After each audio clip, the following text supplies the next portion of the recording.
Hello. How is it going today? Chapter 1 on my little man and his heart. So we just got done with the heart doctor, and I have been saying for a long time that I'm going to come on and talk to people about his story. And it's so long, it's a book. It is a huge book. But we'll start with chapter 1, which we found that my little man, which has been causing me stress for years, which is not his fault, we found that he had a heart defect in utero when I was pregnant, and it was before I was 20 weeks. And forgive me if I don't always look at the camera, because it's just kind of a hard thing, and as I remember, I think about it. But so I was actually a high-risk pregnancy because I was 35 when I was pregnant with him, and also because he was found with a heart defect. And we were given the choice, do you want to make that hard decision and end the pregnancy, or do you want to continue? And we've always maintained he deserved a choice. He got to have a chance. And I'm really glad we did, because what a highlight he's been to so many people's lives. He's given people hope, and it's just been an incredible journey. So,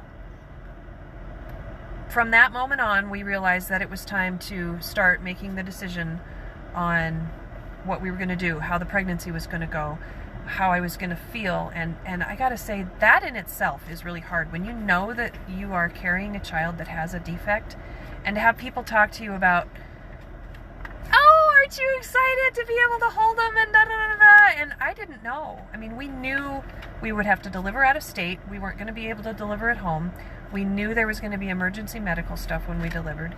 We knew that there were going to be challenges. We knew that he might have to be on some sort of life support when he was born. We knew he might be born blue. We knew so many things that were concerning, and so when people are excited about the pregnancy, we kind of tried to keep it a little bit quiet, because it just was one of those things. We didn't want to cause drama, and we shared a little bit, but not a lot. And so you'd get those people out there that would just kind of, I think they'd forget. They'd notice the belly, and they would forget the risks that were involved with the pregnancy, first off, and the birth and the child, and yeah, lots of pain related to that. But anyway, so they also wanted us to deliver, of course, in Denver, or we knew that, or out of state, where we knew he wouldn't survive if we didn't. So we had to decide when to drive down and when to, we knew we'd be there for a couple months at best, possibly longer. And at the time, we thought maybe it would be a surgery. He had a hypoplastic left heart. At the time, we thought, okay, maybe we can just do 3 surgeries and get him to the point where he would just have basically half a heart that pumps and functions for your body. And people can survive like that, and they do just fine. That's what we were under the impression that we were going to deal with. That's not the case. What ended up happening was, after he was born, there's some great memories with that, because my daughter was the first one that got to hold him. She was there with us, and it was an amazing experience. And I won't go into too much detail, but the doctors wanted me to leave 2 weeks before my due date, and I refused. I didn't want to be away from home that long. And they had moved our due date out because he was a little bit small. I knew what my due date was. It was the 7th of the month, 7th of June. And they were, maybe the 17th. Well, we traveled down right before the 7th. And they were fine with it because it was 2 weeks ahead. I delivered on the 7th. So literally, I'm in the hospital getting a tour of the facilities, and I'm in labor, and early labor. And they're just kind of looking at me. They didn't even know where the file was. Everything was always just, it seems like if it could happen, it did. With him especially.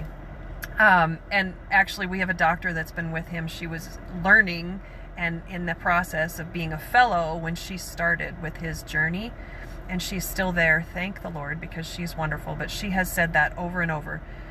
With little guy, if it's going to happen, you better expect the unexpected with him. Just never expect anything to go smoothly. Always expect the unexpected, and that's been proven true proven true over and over again. But anyway, so we're just kind of chilling, and we need to be getting going here pretty soon. Finishing up on chapter 1. So we had the emergent birth. I was determined that he wasn't going to stay in the birth canal very long, because I knew that that would also cause stress on him and the heart. So that was, considering how long it took for my daughter to be born, and then versus my son, it was like night and day. Granted, second child, but it's amazing what a mom can do when she's determined. And then, of course, if you've had a little bit of experience, it really helps too. We had full-on medical facilities inside the room. My daughter was brought in. She got to hold him. She got to stay up by my head. And that was a pretty cool experience, because he was actually born looking better than we expected. He was able to keep his oxygen levels pretty good, which was really nice. He didn't have to go on oxygen immediately like a lot of kiddos with his struggles did. But he did have to go on a drug immediately that kept open what's called the ductus inside of the heart, which the babies have when they're in the utero, but then it closes as they are maturing and getting a little bit older day by day. And we had to keep that ductus open in order to help him survive. Basically, if the ductus wasn't open, he wasn't going to survive.